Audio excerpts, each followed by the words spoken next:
Tuesday, February 17th. Happy past Valentine's Day. Right now, I want to have roll call, please. Teresa Taylor. Here? David Miller. Here. Deborah Gay, Malia Cohen. Here. Michael DeToy. Here. Monica Erickson. Here. Troy Johnson. Here. Patrick Henning for Fiona Ma. Here. Lisa Middleton. Excused for right now. She Kevin should be here Palkey. shortly. Good morning. Ramon Rubacaba. Good morning. Yes. Yvonne Walker. Here. Melissa Willett. Here. Dr. Gail Willis. She not online? Okay. So right now, we will recess into closed session for item 1 from the closed session agenda. And we will immediately reconvene in open session after the closed session. So thank you. Sorry, everybody. That's kind of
heard the thing.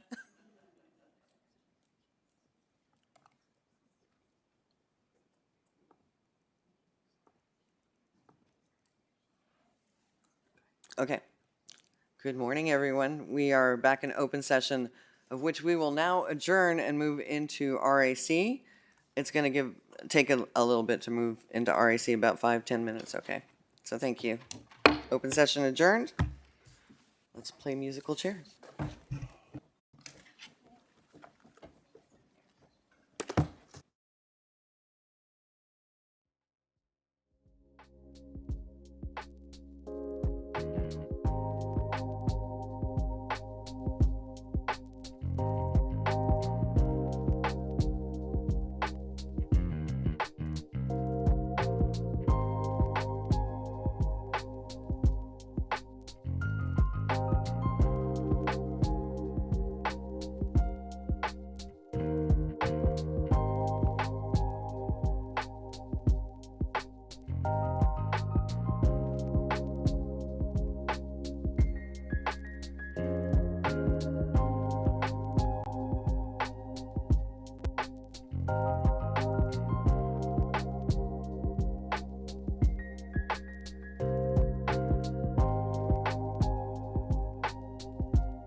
There we go. Okay, great. All right, I will now call the Risk and Audit Committee meeting to order. Can we have a roll call vote, please? Roll call, please. Deborah Gallegos for Malia Cohen. Aye. David Miller. Here. Michael DeToy. Here. Troy Johnson. Here. Lisa Middleton. Kevin Palkey, Morning. Melissa Willett. Great, thank you very much. The next order of business, item 2, is the election of the chair and vice chair of the Risk and Audit Committee. For this, I will hand the gavel over to David Miller.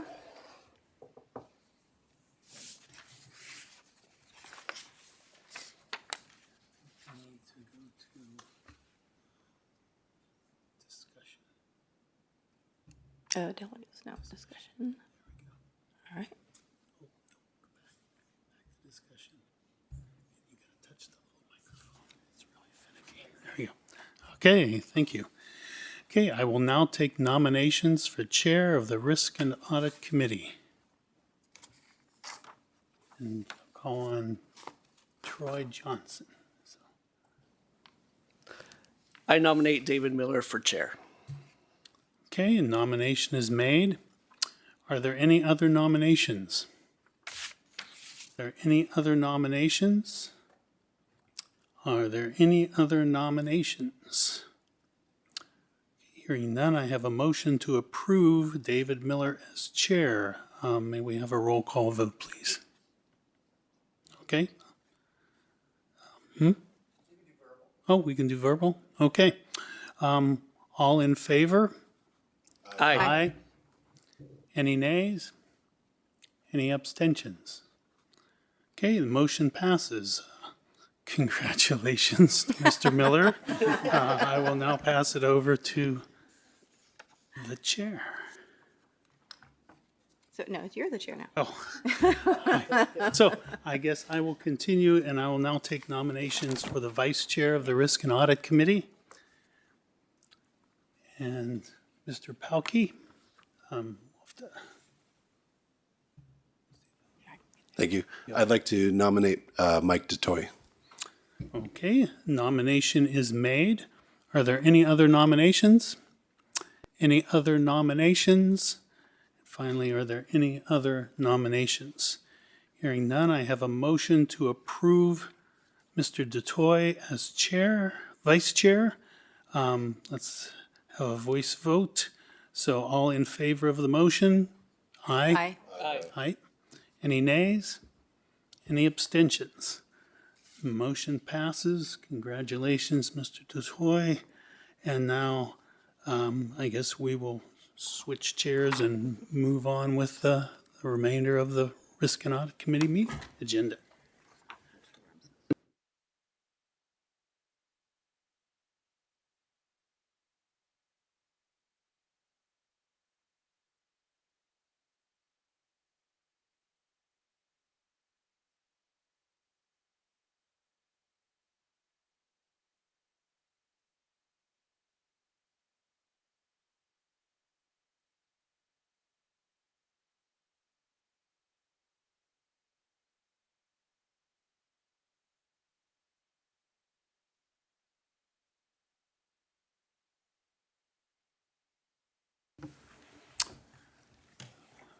Okay, we're back in business here. Let's go on to, let's see, just did item 2. So item 3, executive report. On to Mr. Fine. Thank you. Good morning, Mr. Chair, Mr. Vice Chair, committee members. I'm Kevin Fine, CalPERS team member and Chief Compliance Officer. First, let me congratulate the Chair and Vice Chair on their election, and I look forward to working with you both in the coming year. Today, you're receiving for review the Risk and Audit Committee Delegation Suggested Revisions and the Office of Audit Services Quality Assessment Vendor Selection. I will be presenting the fiscal year 2025-26 Enterprise Compliance Risk and Governance Office's Annual Plan Mid-Year Update. The next Risk and Audit Committee meeting is scheduled for June 2026 and will include the fiscal year 2026-27 Enterprise Compliance Risk and Governance Annual Plan, the fiscal year 2026-27 Office of Audit Services Annual Plan, and the fiscal year 2025-26 Annual Compliance Report. This concludes my report. Happy to answer any questions. Okay, not seeing any questions. So that moves us to item 4, our action consent items. the pleasure of the committee? Move to approve by Mr. Palkey. Do I have a second? I'll second. Seconded by Ms. Gallegos. So I'll call for the question. Oh. All in favor? Aye. Aye. Any nays? Any abstentions? Okay, so moved and passed. So we move on to item 5, information consent items.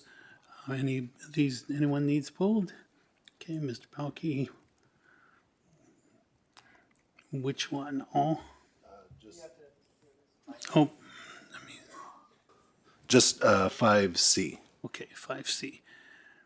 So we will go to 5C.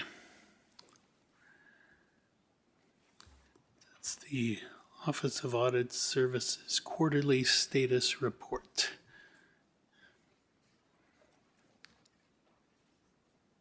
Welcome, Belize. Good morning, Mr. Chair. Congratulations, and Vice Chair. Looking forward to working with you both this year. Yes, is there a question that I can answer? So just looking at the compliance reviews, obviously anytime there's a school district, it catches my eye. Can you share what exactly is going on?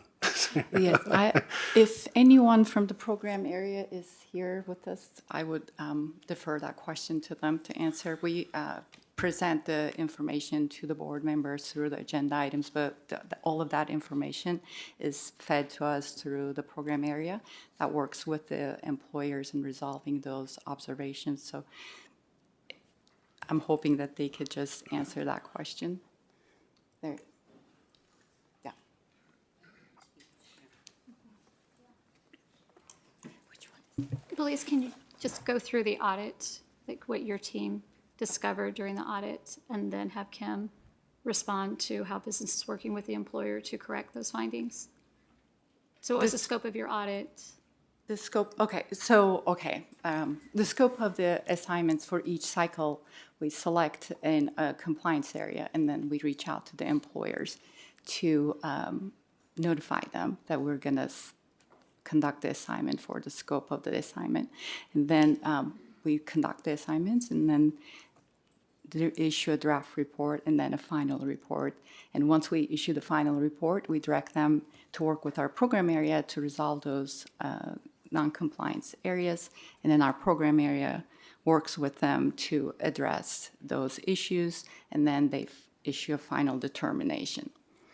That's at a high level, that's how we operate. What's the timeline on the resolution? The resolution, once the program area, it's about 60 days. Yes, it's about 60 days once we issue the report. The districts or anybody that gets audited, we typically try and close those audits within a year. If they are not closed within a year, they come back in front of this board or this committee.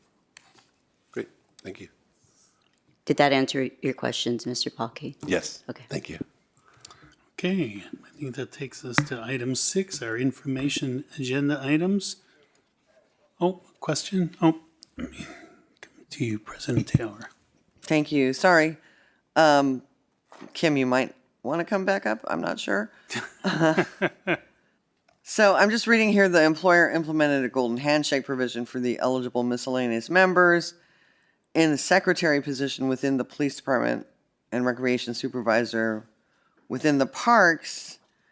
The employer provided a staff report indicating the implementation of the golden handshake was to achieve cost savings, which did not demonstrate the existence of an impending curtailment of or change in the manner of performing its services when golden handshake provision was implemented. So golden handshakes are hardly ever used anymore that I was aware of. So can you explain to me? I'm just a little confused at that last sentence, which did not demonstrate the existence of an impending curtailment of or change in the manner of performing its services when the golden handshake provision was implemented. So good morning. Morning. The question is based on the scope of the assignment. So when we set off to do assignments, it's on the risk-based. staff looks at all the compliance requirements in the Pearl, and we identify some high-risk areas along with low-risk areas to conduct these assignments to ensure employers' compliance with the Pearl. And those assignments, the scope of them are determined when we engage with the employer and explain to them that this is the purpose of the assignment that we're conducting. So Golden Handshake was one of them that we had done in the past. I believe it was about 2 years ago. Yeah, these are all golden Yes, handshakes. because they have, like Kim said, they have about a year. Program area has about a year to work with the employer to bring them into compliance. And if they're not in compliance according to our auto resolution policy, then we start reporting these to the executive team and the board. So in that case, I guess if your question is specific to the requirement, the Pearl requirement, I don't have it ready in front of me, but that was the criteria that we were auditing the employer's process, and they weren't in compliance, and that's why we reported it. So it looks like almost all of them were golden handshakes. So I guess my real question here is that wasn't supposed to be allowed, I thought, after PEPRA. No, so we select either Classic or PEPRA. They may not be PEPRA members. Those are like most likely Classic members. Again, Okay. I don't have the audit report in front of me to answer your question, but no, those are most likely Classic members. Are they implying that they're PEPRA members? No, there? no. It doesn't Okay. say one way or the other. Yeah. But So those are all determined in the scope, and then we select the sample accordingly. We wouldn't select the PEPRA members. It would be Classic. We have thousands of Classic members still that are not retired and it sounds like and retired. and maybe in your next report, can you tell us what the percent? I mean, this is a lot. Sure. What the percentage of your report that focused on the golden handshake, apparently. So that whole cycle was dedicated to Golden Handshake. So every cycle, we call them cycle reports. So in the past, years ago, my date that predates me, our auditors went out to the field and pretty much covered 10, 15 areas of compliance to do those reviews. We then, to pick up efficiencies and do risk-based, we narrow the scopes of those assignments to pick one compliance area. So we call them cycle reports, and they're very narrow. So in that cycle, it was just specific to the Golden Handshake. And then we select a sample of employers through data analytics to see, because we notice the frequencies, the volumes of certain employers, and we select them to perform that specific review at those employers. So that cycle was dedicated to Golden Handshake. That's why you're seeing that. So out of everyone you audited, Yes. if we could see a percentage. For that cycle, though. Yeah. Yes. Yeah, for that cycle. Because Yes. I'm just a little concerned that. Right.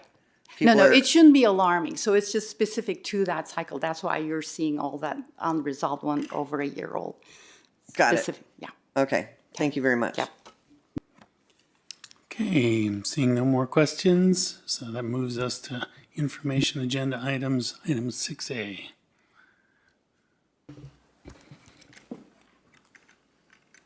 Our 25-26 Enterprise Compliance Risk and Governance Annual Plan. Mid-year update. Okay, thank you again. Good morning again. Kevin Fine, CalPERS team member, Chief Compliance Officer. Today, I am presenting for your review and approval Agenda Item 6A, the fiscal year 2025-26 Enterprise Compliance Risk and Governance Office Annual Plan Mid-Year Update.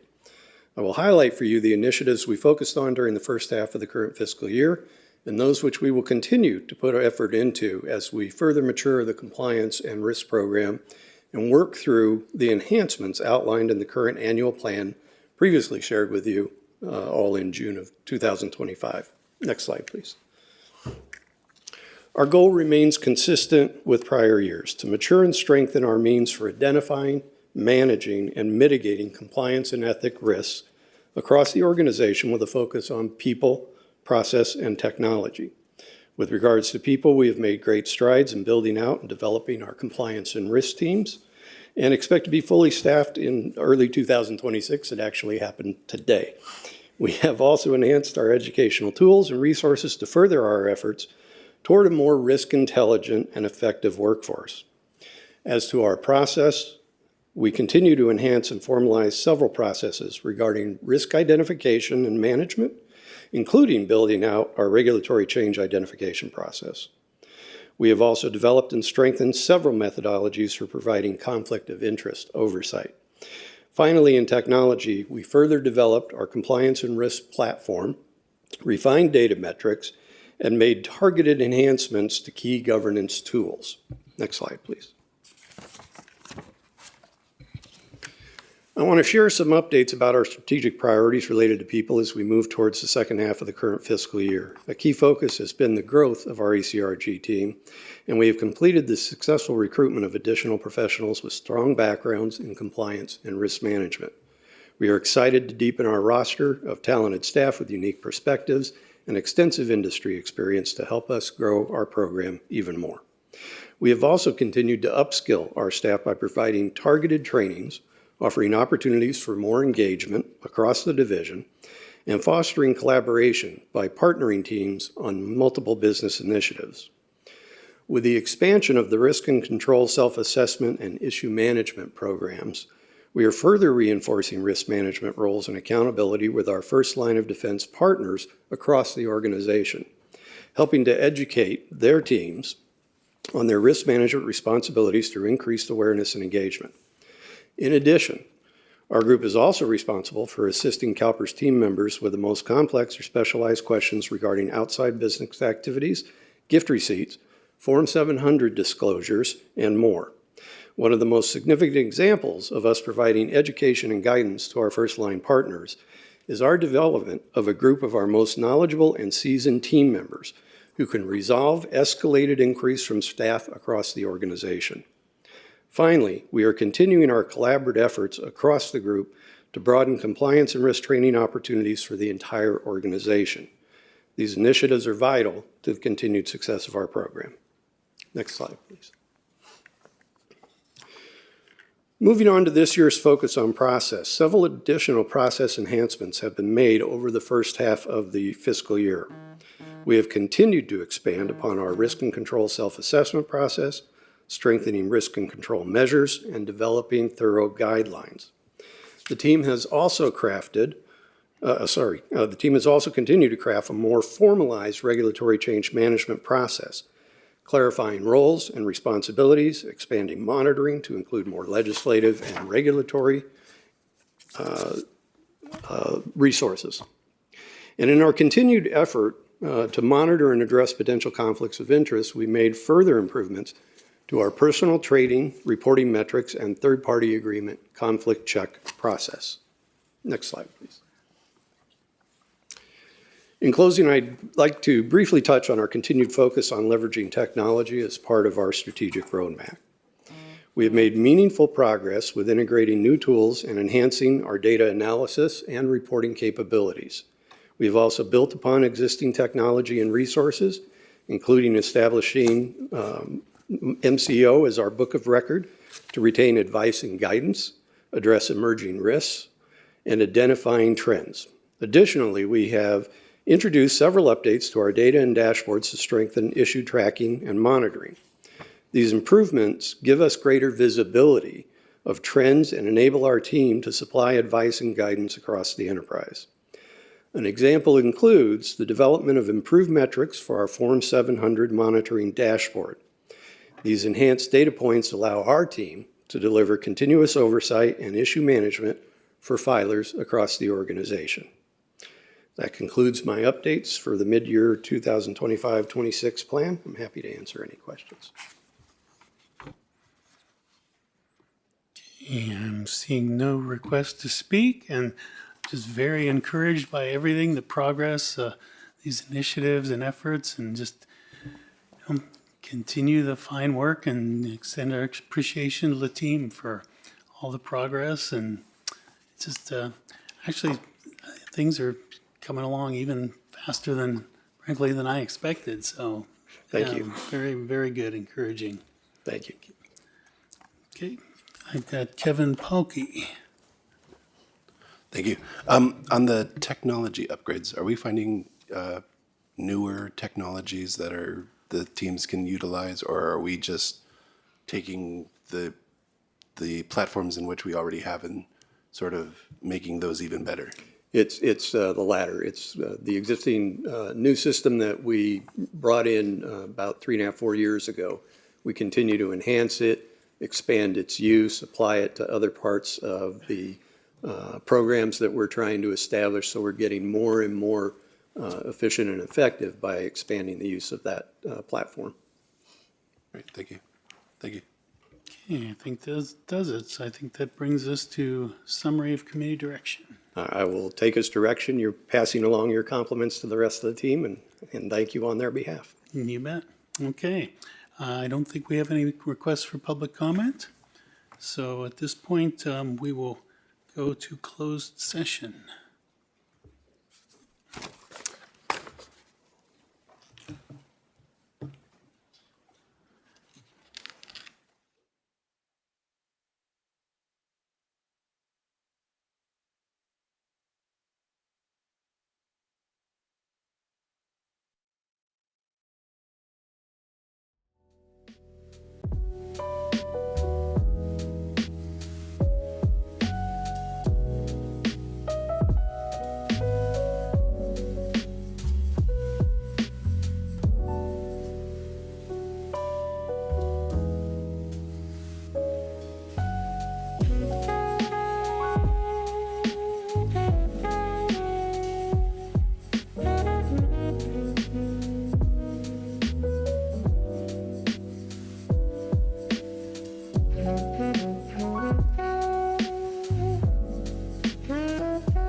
Okay, we've just completed our closed session. We're back now in open session.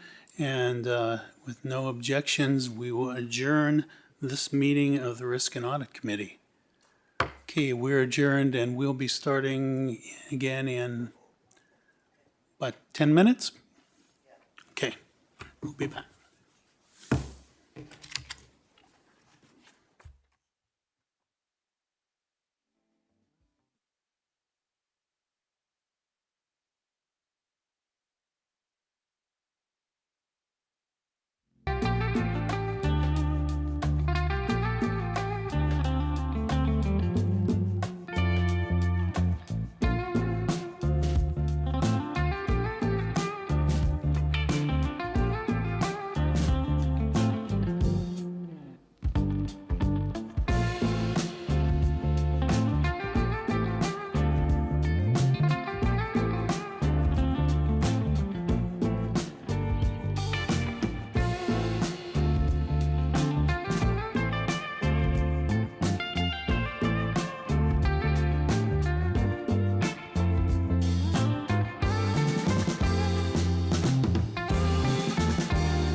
I will now call to order the Performance Compensation and Talent Management Committee.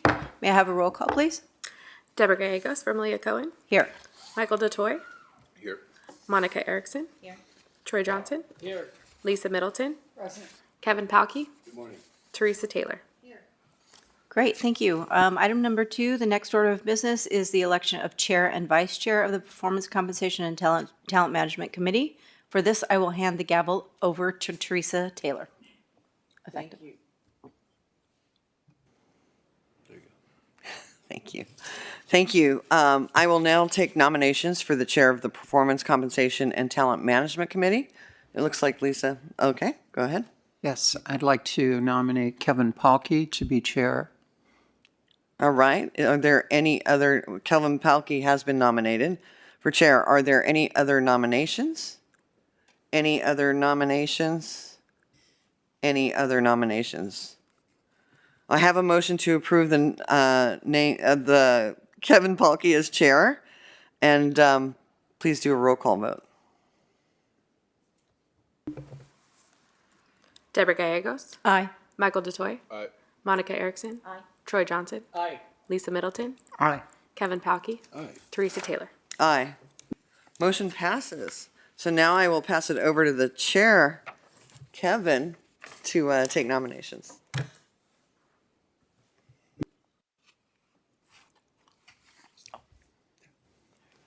Figured it'd be just faster to do it from here. So at this time, I'll take nominations for vice chair of the PCTM committee. And I would like to nominate Lisa Middleton. Are there any other nominations? You get to ask it three times. Are there any other nominations? Any other nominations?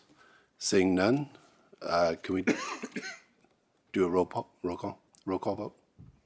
You can do a verbal vote. Verbal. All those in favor, say aye. Aye. Any nays? Any abstentions? The ayes have it. Thank you. I think we need a minute to shuffle.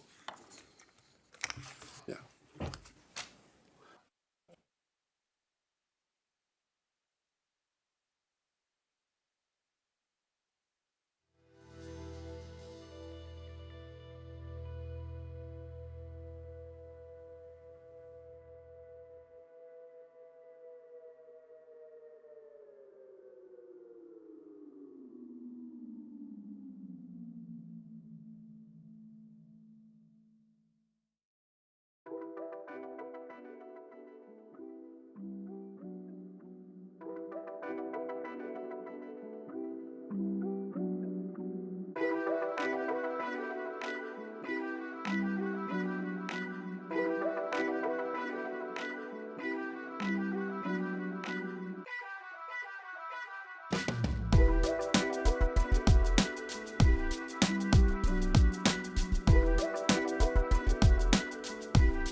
our seats. So we can move forward with item number 3, executive report. Mr. Hoffman.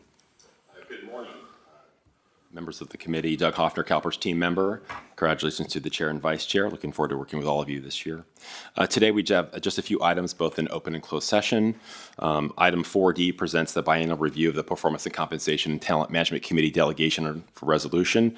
No changes are being recommended at this time.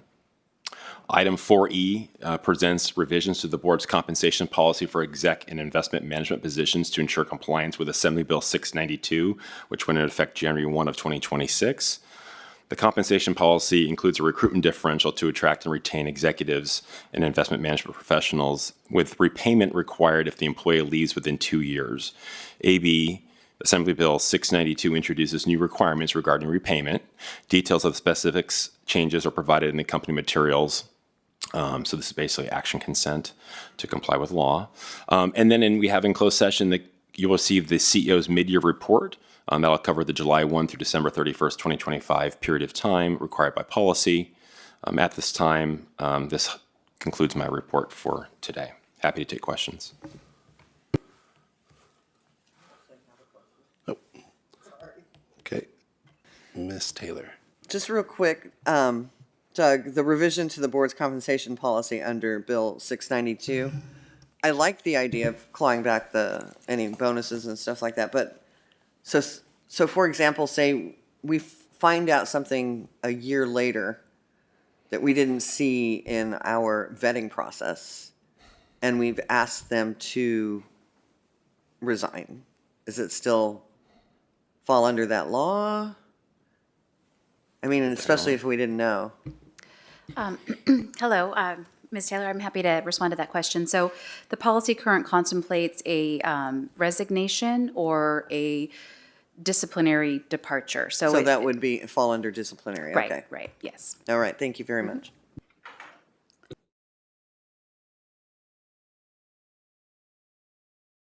And Mr. Johnson. Thank you. And I do have a question as it results to the policy, in the addition, and this is really into the recruitment differential. It says repayment is only required if an employee voluntarily separates or is terminated for misconduct. If they're terminated for misconduct, can we ask for things back, or is that just part of the law? Yes, if they're terminated for misconduct and it's within 2 years of receiving the pay differential, then we can. We are lawfully allowed to ask for it back, which we do now. It's just this would just place that agreement in a separate document. So that's a real difference for us from an actual perspective. Yeah. Thank you very much. You're welcome.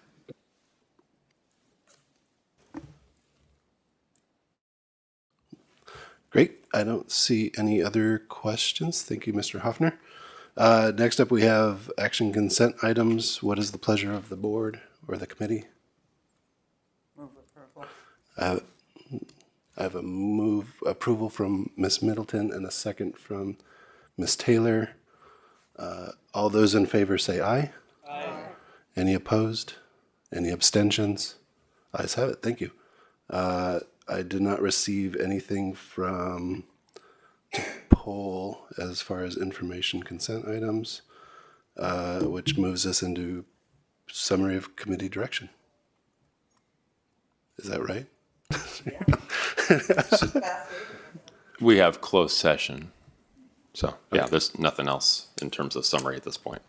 And I don't have any public comment, so that will pull us into closed session. So we'll recess now into closed session for items 1 through 3 from the closed session agenda. We'll immediately reconvene in open session after the closed session. Thank you.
Thank you, everyone.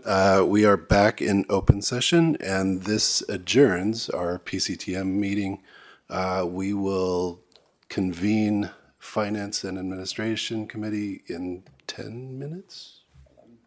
11:30. Thank you.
Thank you, everyone. I'd like to call the Finance and Administrative Committee to order. Can we start with the roll call?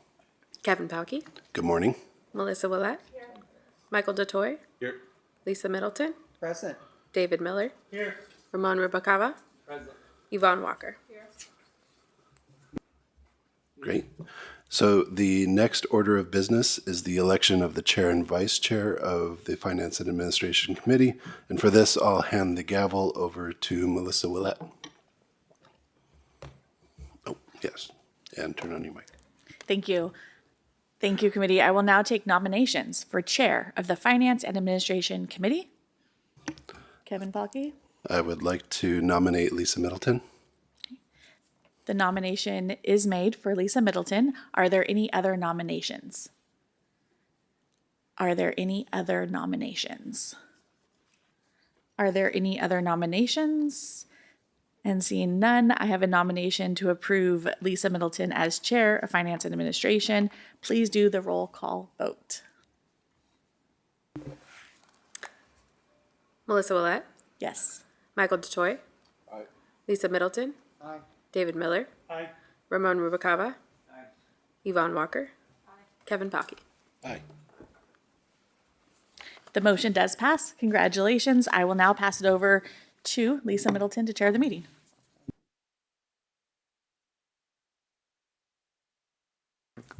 I will now take nominations for Vice Chair of the Finance and Administration Committee.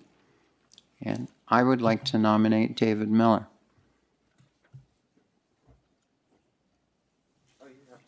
Any other? Ask for nomination. Are there any other nominations? Are there any other nominations? Are there any other nominations? I have a motion to approve David Miller as Vice Chair. Please do a roll call vote. Melissa Willett, Kevin Palkey, Michael DeToy, Aye. Lisa Middleton, Aye. David Miller, Aye. Ramon Rubacava, Aye. Yvonne Walker. Aye. All right. I think we need to rearrange the deck chairs. So give us just a couple of minutes to do that, and we will proceed with the meeting.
So with that, the next item is the executive report, and I'll ask Michelle next to provide that.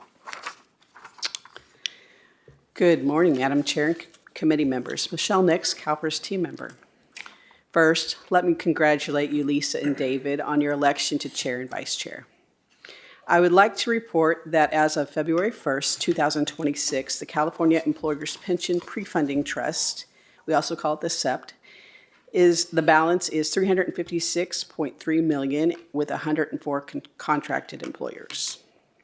The agenda today consists of the review of the Finance and Administration Committee delegation, which has no changes, Treasury Analysis and Liquidity Status Report, and Pension Contracts Management Program Report. The agenda has one action item seeking your direction. The 2026 CalPERS Board of Administration State, School, and Public Agency Notice of Election presented by Dallas Stone. Additionally, Dallas will present one information item. This will be related to the 2025 CalPERS Board of Administration Member-at-Large election results. You can look forward to hearing more about the ALM cycle for the affiliate trusts in the March Investment Committee, as well as the actuarial aspects of the ALM in April's Finance and Administration Committee. The next Finance and Administration Committee is scheduled for April 13th, 2026, and will include semi-annual contracting prospective report, various actuarial evaluation reports for state and schools, as well as the 1959 Survivor Benefit Program and Legislators Retirement System, the semi-annual financial report for the PERF, semi-annual health plan financial report, an update of the Investment Data and Technology Initiative, the 2026-27 annual budget proposal, and last but not least, the ALM management first reading judges, Judges 2, and legislators' actuarial assumptions. Thank you, Madam Chair. This concludes my report, and I would be pleased to take questions at this time. All right. Are there any questions? I am seeing none, and so we will move on to item 4, action consent items. What is the pleasure of the committee? We have a motion from Mr. Palkey, a second from Mr. Miller. All those in favor, please say aye. Aye. Any opposed? Any abstentions? Item 4 is A through C is approved. Next, we have item 5, information consent items, 5A through 5D. What is the pleasure of the committee? I have a question on Okay. an item. Mr. Rubalcava? Thank you. On the Treasury Analysis and Liquidity Status Report, 5C, very good report. It's good to know that under all these stress scenarios, we do not have to sell public assets. But I noticed that in one of the, on the healthcare fund and the long-term care fund, there isn't a level 2 test. Is that because of the investment mix? I think that's the answer. I just want to That's the answer, yes. They're more conservatively invested based upon the need of the trust. Thank you very much. Appreciate it. Very good report. Thank you. Thank you. Are there any other questions? Then we had a motion. Motion to approve. Second. It's an information, excuse me. All right. Getting back in the swing of this. Action, item 6, action agenda items, 6A. Good morning, members of the CalPERS board. Dallas Stone, CalPERS team member. This is an action item seeking the Finance and Administration Committee's approval to initiate the 2026 state, school, and public agency elections by adopting their respective notice of elections, which were provided to you in attachments 1, 2, and 3 of this agenda item. These elections are to fill 3 seats, the state, school, and public agency members on the CalPERS board. The state position is held by Teresa Taylor, who does not intend to run for re-election. The school and public agency members are held by Kevin Palkey and Melissa Willette, respectively, who have both declared their intentions to run for re-election. If approved, we will release the notice of elections on March 16th, 2026, which will mark the beginning of the nomination period. At that time, the NOEs will be distributed electronically to employers for distribution to all active members who will receive them from CalPERS via a circular letter. Nomination petitions with a minimum of 250 eligible original signatures will need to be submitted to CalPERS by potential candidates no later than 5 p.m. on May 14th, 2026. All forms related to the nomination requirements will be posted on the CalPERS Board Elections webpage. Interested candidates may also request a copy of the forms directly by contacting the Board Elections office. I'm happy to answer any questions at this time. Thank you. Are there any questions from the committee?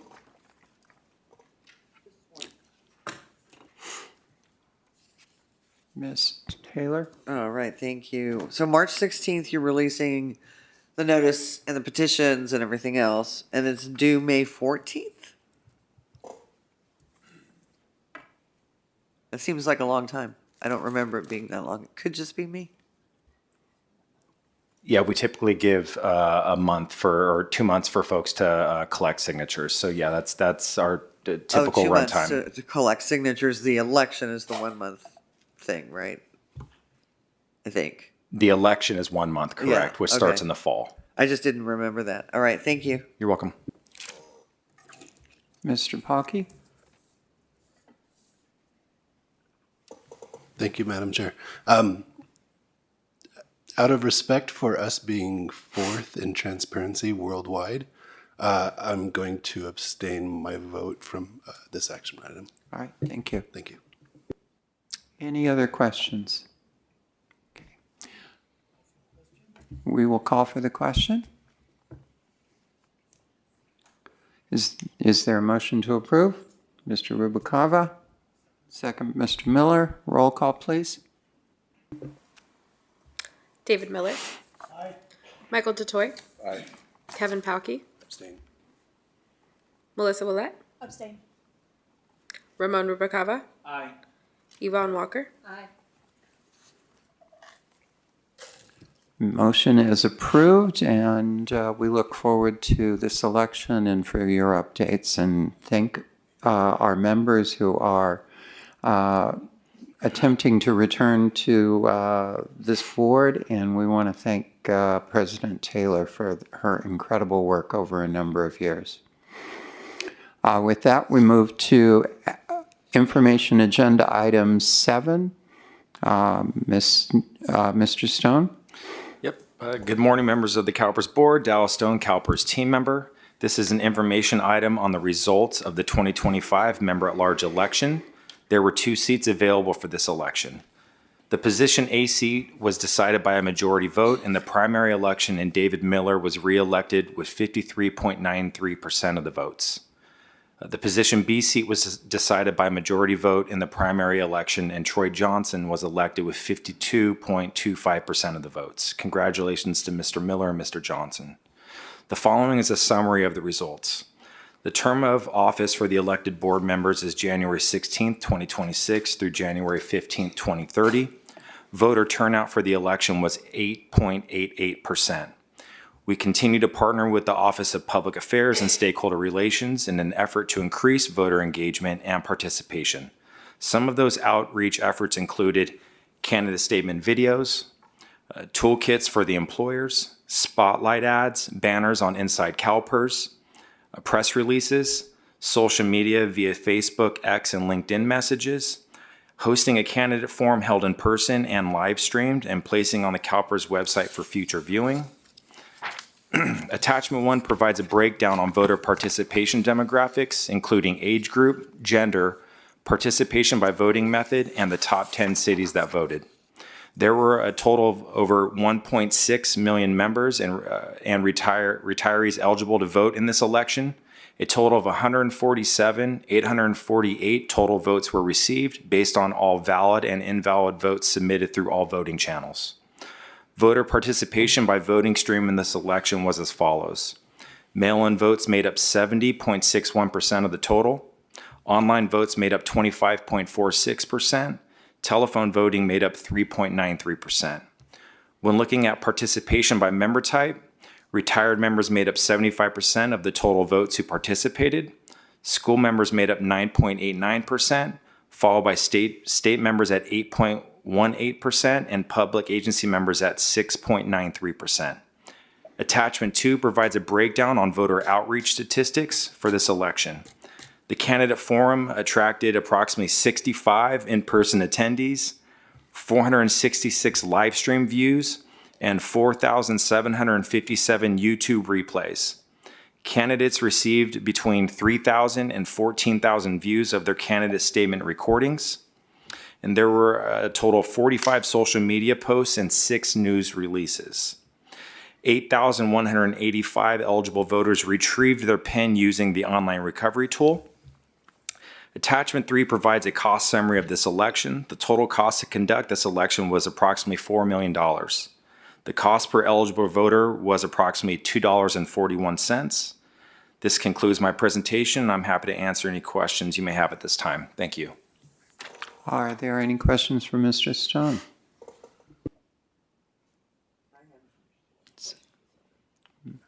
Ms. Taylor? I just wanted to know, has this gone down from last time? Yeah, when compared to the 2021 MAL, I believe the voter participation was 13.36%. This time around it was 8.88. What happens? What's wrong with people? Anyway, thank you.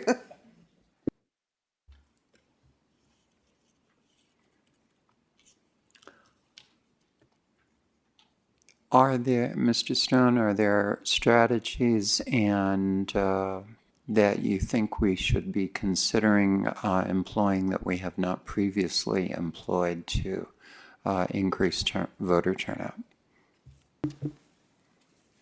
At the end of each election, we meet obviously with the Office of Public Affairs and Stakeholder Relations, and we talk through the strategy. We try to enhance our toolkits. We try to market those toolkits to all of our stakeholder groups as well as employers to try to drive participation. These are things that we're constantly looking at to try to improve. Any other questions?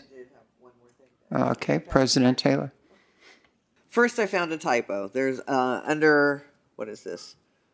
Member at large elections, voter outreach statistics under candidate forum.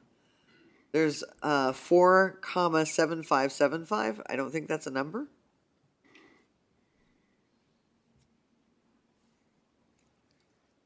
For YouTube replays. It's for YouTube replays.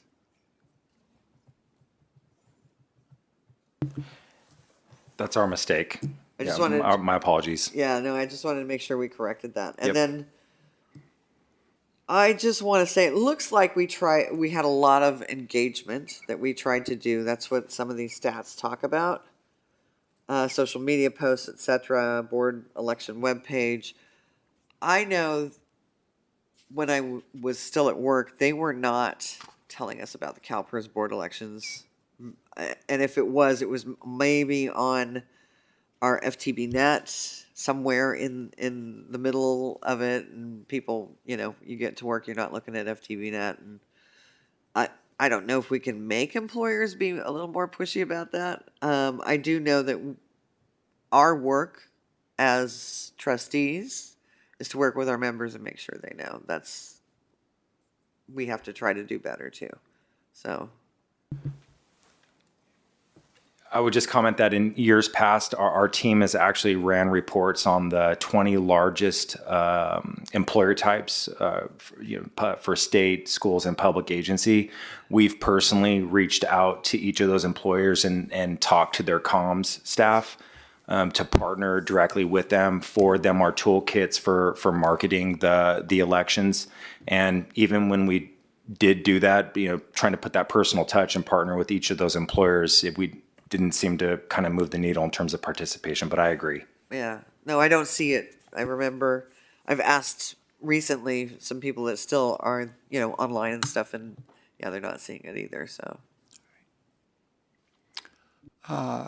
One comment from me with regard to turnout. I think it would be appropriate for us to really dig into the data regarding who did vote and get a sense of where is it that we need to be concentrating our recruitment efforts, and who are individuals that have tended to vote in the past and did not vote in the 2025 election. We can look into that. Thank you. All right. Are there any other questions or comments from the committee? Mr. Miller. Yeah, this has been something that has been kind of baffling to me for a long time. As some folks know, I first ran to try to sit on this board back in around 2001. And so I kind of come at it a little differently. I have a pretty good sense of who does vote and why they vote. I think where I still feel, even as a candidate, this big information gap is all these folks that do not vote. And why don't they vote? We can say, oh, they don't vote because they're just so happy with everything right now that they don't even want to bother. Or the opposite. They're so disgruntled or so apathetic that they don't think it matters. I don't think we know. I think we need, at some point, even as a candidate, I've thought, how do we get the kind of, do we do focus groups? Do we pull together people and have small conversations to try to get some honest feedback from the people who are not engaged? And it's one of the big challenges I have in other parts of my professional life. How do you really address engagement, not just in terms of satisfaction or participation, but real engagement is much more challenging to assess when it's relatively low. High engagement gives you a lot of opportunities to assess those key factors that contribute to engagement. But when it's low, it's much tougher. What are the dissatisficers? What's the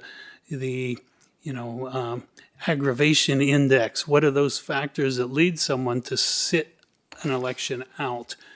Is it that they don't appreciate that it matters? Is it that they don't appreciate the consequences of making wrong choices? Who knows? And I think that's something that maybe in partnership with some of our stakeholders even, we could work on a little bit of a strategy over the next however long to try to start, rather than just kind of pro forma survey type approaches, but maybe do some smaller group interactions and to try to pull in, and that the challenge, trying to pull in those who aren't engaged to get, useful intelligence from them can be challenging, but I think it's probably maybe worth the effort. So, enough said. All right, thank you. Any other questions or comments from the committee? And let me conclude by thanking not only Mr. Stone, but congratulating again Mr. Johnson and Mr. Miller on their successful campaigns. So, with that, we go to 7B, Summary of Committee Direction. Ms. Nix. Yes, I noted a comment to dig into the data for increased recruitment efforts. All right. Thank you. Are there any public comments? No public comments, so this is the adjournment of the meeting, and it is the conclusion of our work for today. The Board of Administration begins at 9 a.m. tomorrow morning back in chambers, and thank you all for being here today.